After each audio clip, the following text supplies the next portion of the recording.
नमस्कार। देखिए, हिंदू देव मंडल में ना देवी स्त्री शक्ति का जो कॉन्सेप्ट है वो बहुत ही पावरफुल है। आज हम एक ऐसी शक्ति की बात करने वाले हैं जिनका जन्म सीधे भगवान शिव की ऊर्जा से हुआ, मां माहेश्वरी। तो चलिए उनकी इस दिव्य कथा को और करीब से समझते हैं।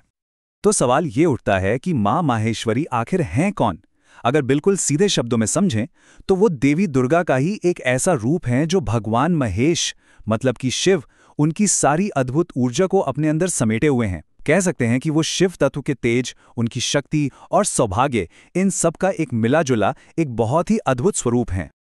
उन्हें कई और दिव्य नामों से भी पूजा जाता है। और यहाँ जो सबसे दिलचस्प बात है ना, वो ये है कि उनका हर एक नाम भगवान शिव के साथ उनके गहरे कनेक्शन को दिखाता है।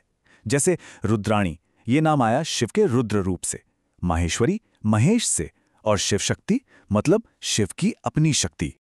तो फिर सवाल यह है कि मां माहेश्वरी का अवतरण हुआ ही क्यों? उनकी कहानी की शुरुआत होती है एक बहुत बड़े संकट के समय से, एक ऐसा दौर जब धर्म पर ही खतरा मंडरा रहा था। चलिए जरा उस समय में चलते हैं और देखते हैं कि हुआ क्या था।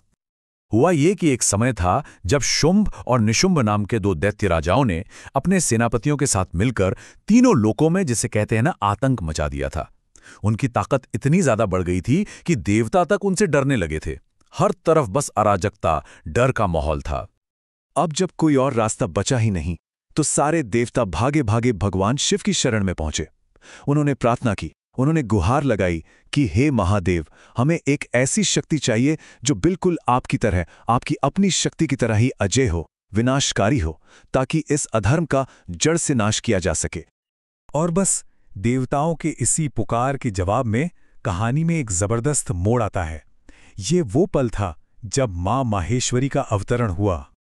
देवताओं की प्रार्थना के जवाब में भगवान शिव ने अपनी पूरी ब्रह्मांडीय ऊर्जा को एक जगह इकट्ठा किया और उससे एक दिव्य प्रकाश को जन्म दिया।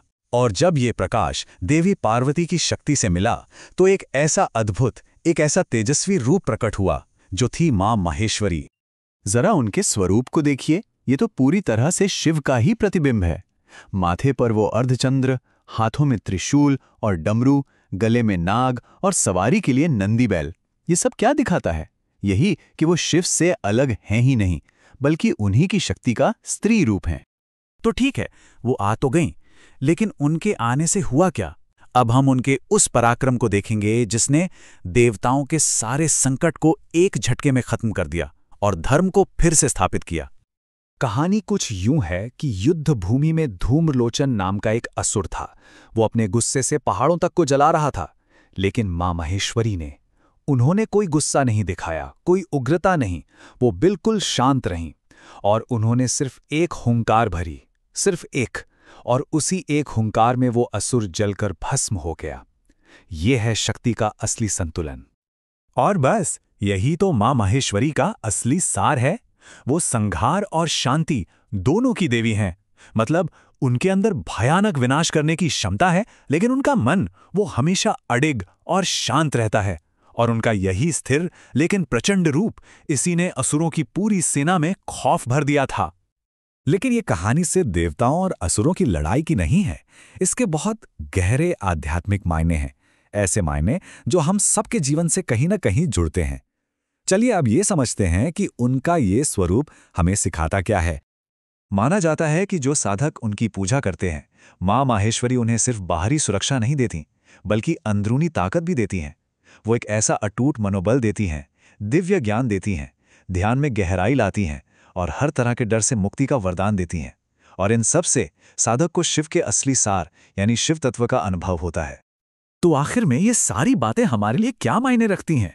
असल में मां माहेश्वरी हमें शांति और विवेक का एक बिल्कुल साफ रास्ता दिखाती हैं, एक ऐसा रास्ता जिसे आज की जिंदगी में भी अपनाया जा सकता है। ये आध्यात्मिक रास्ता कुछ इस तरह का है। देखिए, सबसे पहले वो अहंकार का नाश करती हैं, जो कि हम जानते हैं बहुत सारी समस्याओं की जड़ है। फिर जब अहंकार जाता है तो मन में आता है सेल्फ कंट्रोल यानी आत्मनियंत्रण। इससे ध्यान में स्थिरता मिलती है और आखिर में यही स्थिरता जिंदगी में सच्चे ज्ञान और विवेक की रोशनी लेकर आती है। तो कुल मिलाकर देखा जाए तो उनका सबसे बड़ा तोहफा या वरदान यही है, एक ऐसा मन जो किसी भी चुनौती से घबराए नहीं और जो अपने अंदर के शोर को शांत करना जानता हो। ये एक निर्भय और शांत मन की अवस्था है। तो जाते जाते एक सवाल छोड़कर जा रहा हूं। आज की इस भाग दौड़ भरी जिंदगी में जहां अहंकार और डर हर कदम पर हमारे सामने आके खड़े हो जाते हैं, ऐसे में कोई भी सच्ची स्थिरता पाने के लिए अपने अंदर की इन ताकतों को आखिर शांत कैसे कर सकता है? इस पर सोचिएगा जरूर।